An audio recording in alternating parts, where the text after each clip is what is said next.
our last Mishnah, we saw machloket between Beit Shammai and Beit Hillel about whether a person can be tovel on Shabbat on the day before Yom Tov. But everyone agreed that kelim, both Beit Shammai and Beit Hillel said kelim you had to do before Shabbat, if Shabbat fell on before Yom Tov. Our Mishnah is a continuation. Mishnah Perek Bet, Mishnah Gimel and Beitzah is a continuation of that discussion between Beit Shammai and Beit Hillel. So the Mishnah says the following: even though we said you cannot do Tevillah on either Shabbat or Yom Tov of something that became Tameh, Vishavin, they agree. Shaveh means they're equal. So they agree. Shemishikim et hamayim bekli even l'taharan, avalo matbilim.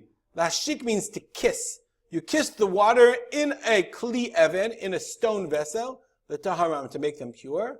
Avalo matbilim. But you can't do Tevillah. What in the world is going on? So the Bartanura explains. If you have, let's say you have drinkable water.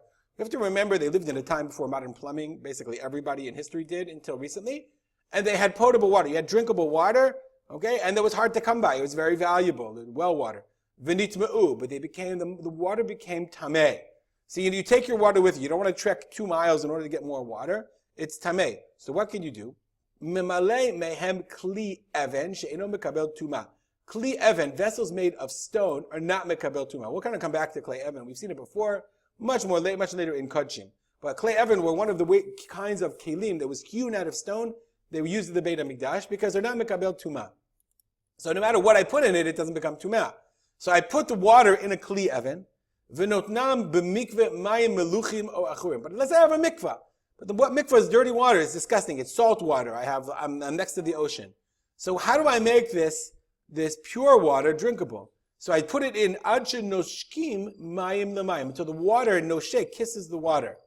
Nimtzeu. It turns out elu zruim, they're seeded umechaberim lemei mikvah ubatlu agabayhu v'taharu. They're connected to the mei mikvah and they become negated, connected to the mei mikvah. They become tahor. So I made you a crude Microsoft Word drawing. This is the ocean.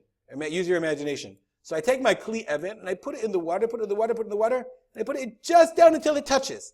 So the water touches one to the other. I'm not being tovel the water. You can't be tovel water. Water is water. But once it touches, this water connects to the ocean. A tiny amount of salt water, yes, goes into my water. Doesn't make it undrinkable. I can then, since it touches, all of this becomes like the ocean water, batel to it, negated to it, and completely tahor. Then I can pull it out, and then the water is now tahor, and I can drink it with my kachim or whatever I need to use it for. That's what the Mishnah says. Okay, ve'ein tahara b'mikveh l'shum ochel u'mashkeh ela l'mayim bilvad. The only tahara is for water. V'lo b'torah tevillah ela b'torah zri'ah. Zri'ah is the connection of water to water, and therefore, since it's connected, they become connected one to the other. It's not tevillah. So even though in the last Mishnah we said you can't be mat tovel, you have to do it before Shabbat, and even Beit Hillel said kelim before Shabbat, nonetheless they agree here in this case you're not being tovel the water. You're just connecting it to the mei mikvah, and therefore it's okay. But they also agree, ein matbilin, lo matbilin. She'ein nodim otam bekli eitz tama. You can't put the water in a kli eitz, she'tzarich tefillah lekli. Since I'm allowed to do it anyway, I'll just use it with a kli, and the kli becomes tahor.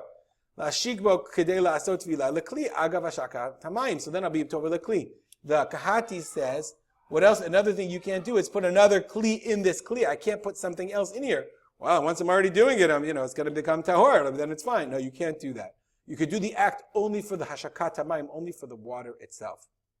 The Mishnah continues. Umat bilim migav legav, umechabura lechabura. I'm allowed to be tovel. We're going to talk about kelim. Migav legav. Gav means a back. Let's see what's that. But here it means from one level or one purpose to another. Umichabura lechabura, from one group to another. I can do some kinds of tefillah. What does that mean? Bartanura says, Mishit kelim ledat shidroch behem zeitim bebeit habad l'shemesh shel chulin. I'm going to make my olive oil, and I need so I take my baskets and I tovel them in the mikvah, but I intend to use it for chulin. And then I change my mind and I want to use them to make yayin of truma. Since I'm raising up the level from one gav to another, I have to do another tevillah.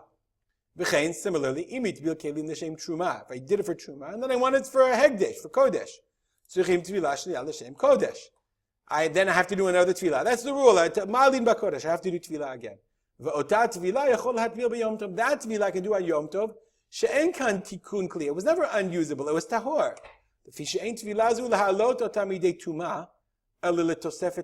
isn't to make it from tameh unusable to usable, but rather to make it more tahor, as if there is such a thing. Meaning the rule is you have to be tovel l'shem for specific purposes. That's gav l'gav. And since the Tevillah is not making something unusable into usable, I'm allowed to. Matbilim. Beit Hillel and Beit Shammai agree you can do that. From group to group. Let's say I decide I'm going to eat Korban Pesach with one group. And I change my mind and I go to another group. And then I have to do Tevillah another time. I changed my mind before. Then I realized, no, I have to now tovel my kelim again. It's Pesach night. We're going to eat the Korban Pesach. I have to do Tevillah for that specific chabura. It's already tahor. Therefore, I can do it mechabura l'chabura. Stop here and dedicate our learning to the memory of my father, Rav Simcha ben Yitzchak Kalman. Have a great day.